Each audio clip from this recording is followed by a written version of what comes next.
동아일보예요. 동아일보 썬과 크루스 나의 정치 코멘트를 하겠습니다.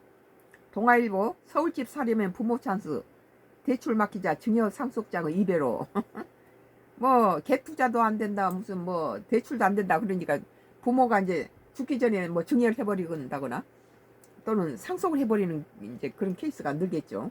어차피 나이 든 부모들은 이제 살 날이 얼마 안 남았으니까 자식들이 이런 어려움을 당하니까 줘버리는 거죠.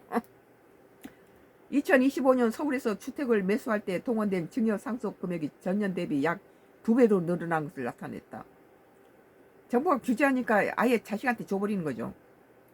정부 규제로 주택담보대출 가능 금액이 최대 6억 원으로 제한되면서 부모 등의 자금을 활용하는 주택 매수자가 늘어난 영향을 보인다.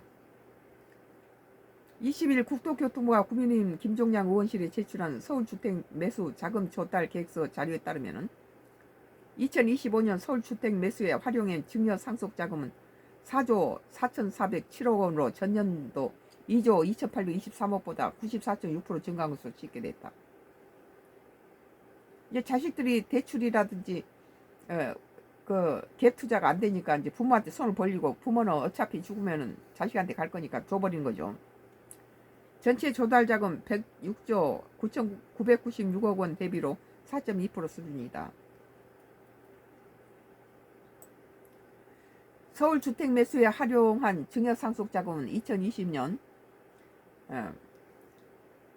10월 서울 등 규제 지역에서 주택자금 조달 계획서 제출이 의무화된 이후 가장 많았다. 이런 것도 참 집을 하나 사고 파는데도 이런 걸 뭐 그때는 가서 자기 돈 있으면 가서 그냥 계약하고 샀는데 주택자금 조달 계획서 제출이 의무화되고 이건 정말 골치 아프네요. 2021년 2조 6,231억 원 이후 집값 하락기였던 2022년 7,957억으로 급감했지만 2023년 1조 1,503억 원으로 2024년 2조 2,823억으로 다시 늘고 있다. 자치구별로는 송파구가 5,837원으로 가장 금액이 컸다. 이어 강남이 5,488억 원, 서초가 417억 원, 4,007억 원, 성동구가 3,390억 원, 동작구가 2,609억 원 순이다. 정부 고강도 대출 규제 영향으로 증여 상속을 통해 자금을 마련한 이들이 늘어나고 있는 것으로 분석된다. 지난해 6.27 대출 규제 이후 서울 주택담보대출 상한선은 6억 원으로 제한돼 있다.